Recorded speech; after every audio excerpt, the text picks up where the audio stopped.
Assalamualaikum warahmatullahi wabarakatuh. Saya Sriwartini. Kali ini saya akan menjelaskan tentang pembelajaran bahasa, yaitu tentang karakteristik bahasa atau karakteristik of language.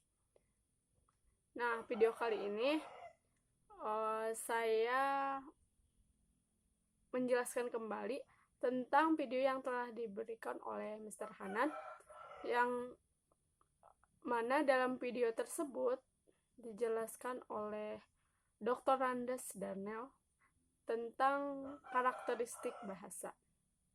Nah, berbicara tentang karakteristik bahasa, pembahasan ini mencakup karakteristik bahasa bukan hanya pada manusia, melainkan pada makhluk hidup lain. Nah, kalian akan melihat ketika kita membahas tentang ini. Nah, itu benar-benar ada karakteristik bahwa bahasa sebagai sistem komunikasi yang tidak dimiliki oleh sistem komunikasi hewan lain, hanya khusus untuk hewan tertentu. Itulah sebabnya kami membedakannya dari apa yang mereka lakukan. Ada satu pertanyaan dari seorang siswa tentang pembahasan karakteristik bahasa ini. Apa yang membuatmu berpikir tentang bahasa? Seorang siswa berkata seperti ini. Saya tidak mengerti mengapa kita harus mempelajari bahasa. Mengapa kita harus mempelajari sistem komunikasi pada hewan jika hewan itu sendiri tidak memiliki bahasa? Apa gunanya? Dan intinya adalah bahwa ada karakteristik yang tumpang tindih, dan itu mungkin. Pada kenyataannya, kemungkinan bahwa bahasa sebagai sistem komunikasi dibangun di atas mekanisme yang digunakan untuk sistem komunikasi spesies lain. Dan untuk alasan itu, kita dapat belajar tentang mekanisme dasar dari sistem komunikasi bahasa dengan melihat sistem komunikasi yang mungkin berhubungan jauh dengannya, seperti kita dapat belajar tentang tubuh manusia,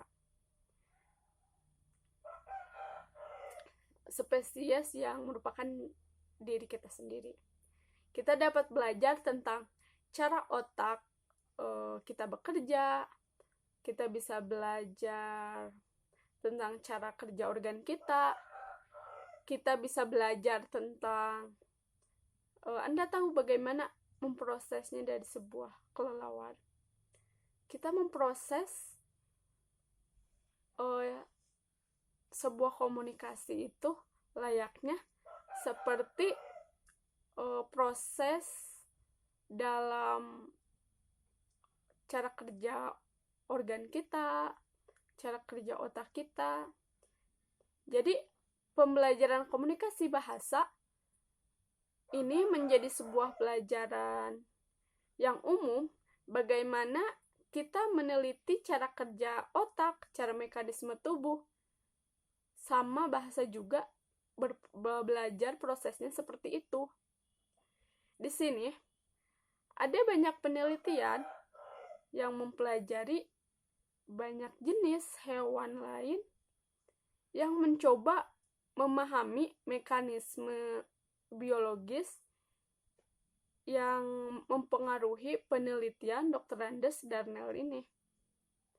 Jadi, satu hal yang akan kita lihat hari ini adalah karakteristik yang berbeda ini, dan saya ingin kalian memikirkan apa sih yang unik untuk bahasa dan yang mana kita dapat menemukan contohnya.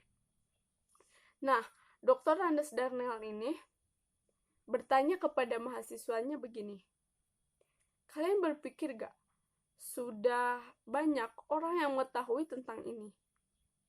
Apa bahasa itu cukup sebagai alat komunikasi dengan benar? Dan apa bahasa yang benar adalah cara untuk berbagi informasi? Ada banyak spesies yang berbagi informasi dengan masing-masing satu sama lain. Jadi berbagi informasi tidak dengan sendirinya. Cukup untuk memberi sesuatu menjadi bahasa. Ini berarti mencakup bahasa itu tidak hanya dimiliki oleh manusia.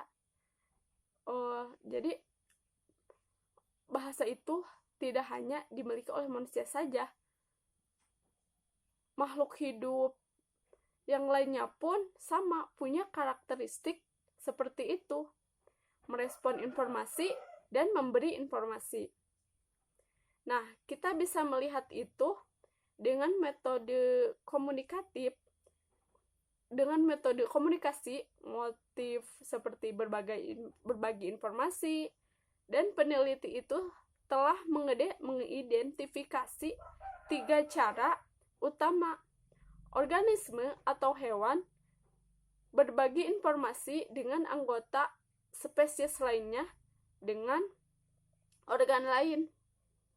Pertama adalah yang kami gunakan terutama untuk bahasa dan organisme lain.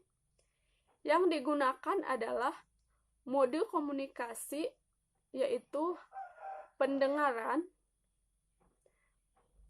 vokal. Jadi vokal jelas ada hubungannya dengan saluran vokal yang menghasilkan suara, dan kemudian suara itu diterima oleh telinga. Karena mekanisme pendengaran yang mengambilnya diambil dan kemudian diproses, maka individu yang ditengahi pesan muncul dengan pesan mereka sendiri dan menghasilkan emosi vokal mereka sendiri dan didengar oleh organisme lainnya. Jadi kami memiliki alat komunikasi pendengaran vokal ini. Semua hewan yang punya alat pendengaran tertentu, karena orang yang tidak memiliki pendengaran itu sudah gak masuk kategori vokal. Lalu yang kedua, kami juga memiliki visual gestural, dan orang yang menggunakan mode pendengaran vokal dapat menggunakan mode visual gestural sebagai pelengkap yang tepat. Nah, seseorang yang sedang berpidato, ia akan melakukan vokal dan membuat ekspresi wajah kita dapat menggunakan keduanya. Beberapa mode komunikasi secara paralel untuk saling melengkapi. Dan ada kalanya mungkin orang itu tidak hanya menggunakan mode pendengaran vokal, mungkin hanya menggunakan mode visual gestural seperti kalian. Jika tidak bisa mendengarkan vokal, jika tidak bisa mendengar atau tuli, contohnya ya pantomim, itu bahasa gestur. Mereka tidak bervokal, tapi kita tahu maknanya. Ini karena kita memiliki begitu banyak ketangkasan manual, dan karena kita memiliki sistem visual yang cukup baik, beberapa manusia telah menganggap ini sebagai mode komunikasi utama mereka.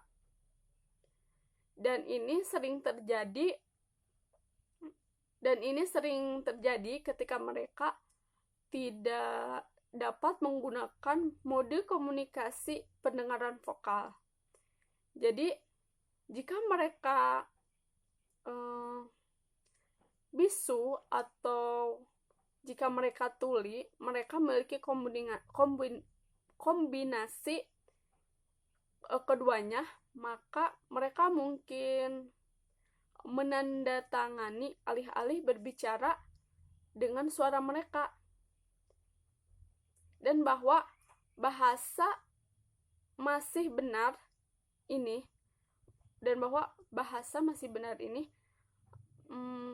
tidak mencegahnya menjadi bahasa. Jadi bahasa tidak terbatas hanya pada mode pendengaran. Dan Anda dapat memiliki bahasa visual gestural, dan itu bisa menjadi bahasa yang lengkap karena memiliki karakteristik lain.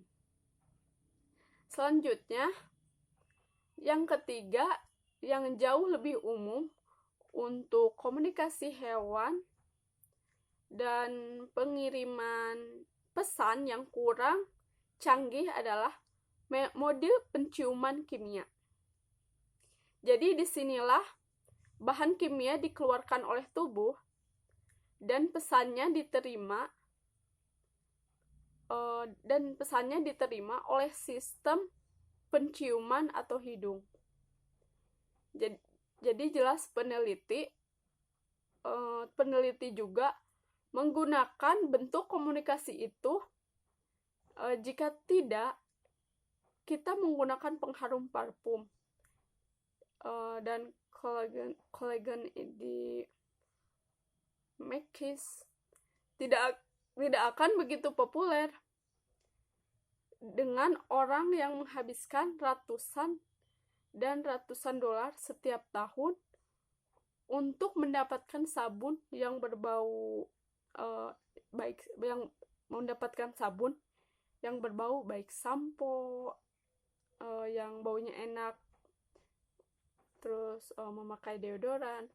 Jadi mereka terus berbau harum, dan ketika mereka melakukan hal-hal lain dengan benar, jadi kamu sensitif terhadap bau, dan bau itu dapat mengirim pesan, tetapi kami biasanya tidak menggunakannya sebagai mode komunikasi utama. Ini sangat berbeda dengan mengatakan apa yang dilakukan oleh seekor anjing. Anjing baik-baik saja menggunakan cara komunikasi kimia penciuman untuk berkomunikasi dengan yang lainnya. Jadi, ketika Anda membawa seekor anjing, terus anjing tersebut jalan-jalan dengan Anda, dan kita berbicara tentang memberitahu anjing, saya sedang memeriksa kencingnya dengan benar. Jadi ketika kita berbicara kepada anjing, melihat dia apakah dia ketika buang air melakukannya dengan benar, dia berjalan menyusuri jalan, mencium semak-semak. Apa yang dia lakukan adalah mengambil pesan dari semua anjing lain yang telah berjalan di jalan yang mereka lalui sekarang. Katakan, aku di sini dan aku lebih besar dan aku lebih keras dari dia. Harus meninggalkan jawabannya tepat, dan kemudian anjing-anjing lain akan datang ke jalan, meninggalkan pesan mereka, dan ada lapisan-lapisan pesan di jalan. Jadi mereka tahu siapa saja yang ada di lingkungan itu. Jenis anjingnya adalah Alpha Dog.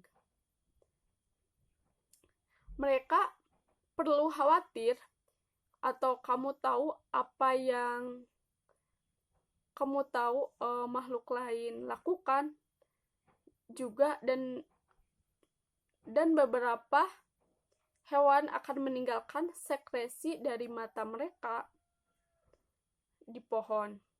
Anda tahu hal-hal lain yang ada di daerah Anda?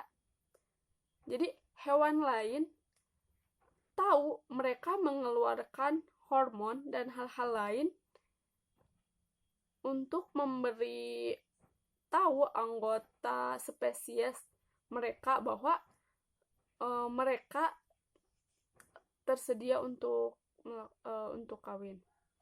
Anda tahu yang sebenarnya tidak berbeda dengan apa yang terjadi di konfirmasi, tetapi Anda tahu, jadi ini adalah kami melakukan ini untuk kami lapisan itu di atas, tapi itu modus komunikasi kimia, penciuman tidak secanggih, tidak sedetail, karena tidak mungkin kan untuk beberapa karakteristik lain yang akan kita bicarakan sekarang.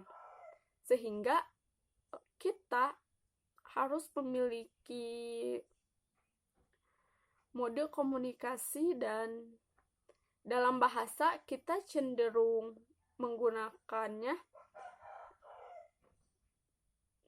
tabung di atas.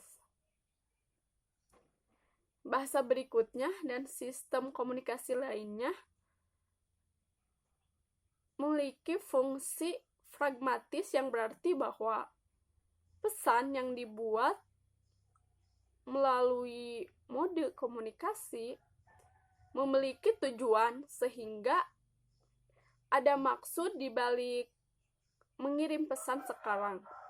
Kami membuat emisi, pendengaran vokal, dan resepsi yang tidak memiliki tujuan yang Anda tahu. Jadi, jika saya menganggap lalu saya membuat suara, tetapi saya belum tentu bermaksud untuk mengirim pesan apapun dengan benar. Saya dapat membuat suara yang tidak berarti apa-apa, tetapi ketika kita berkomunikasi, penggunaan mode komunikasi memiliki tujuan.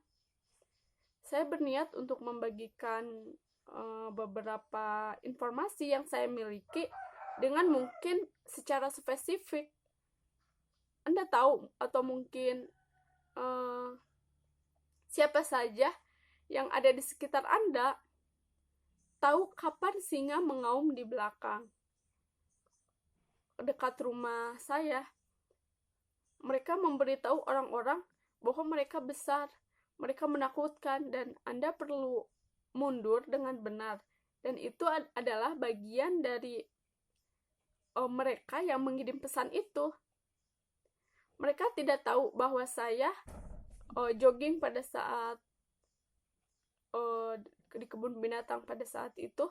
Tentu saja katakanlah pendengaran yang sangat baik, tetapi mereka mengirim pesan semacam mengklaim wilayah mereka. Jadi itu fungsi pragmatik yang berhubungan dengan pragmatik dengan bagaimana kita menggunakan sesuatu sebagai alat bahasa, dan manusia menggunakannya sebagai alat untuk mengambil ide dari memiliki kepala dan memindahkannya ke kepala orang lain, yang merupakan tujuan utama kami. Jadi, jika pesan yang dihasilkan oleh sistem melayani tujuan tertentu, saya memiliki makna khusus. Kita akan menggunakan pesan khusus ini untuk mengirim makna. Maka Anda berbicara tentang fungsi pragmatis sekarang adalah alasan bahwa bahasa dan sistem komunikasi lainnya dapat memiliki pragmatis adalah karena mereka mereka memiliki sebuah karakteristik yang disebut beberapa antisipasi sekarang. Beberapa antisipasi dilakukan dengan pesan tertentu yang sesuai dengan pesan tertentu dengan pesan tertentu sesuai dengan makna tertentu, sehingga dalam bahasa Inggris jika saya mengatakan kombinasi suara dengan mengatakan tepat sebelumnya, saya akan menulis sebelumnya dan menghasilkan kata cat, dan kemudian saya meminta semua orang di ruangan ini untuk menggambar gambar yang baru saja masuk ke dalam kepala mereka tentang apa yang Anda pikirkan akan terjadi jika Anda cukup banyak menggambar hal yang sama dengan benar. Pasti akan berbeda-beda, dan itulah yang disebut dengan makna bahasa. Sekian penjelasan dari saya. Wassalamualaikum warahmatullahi wabarakatuh.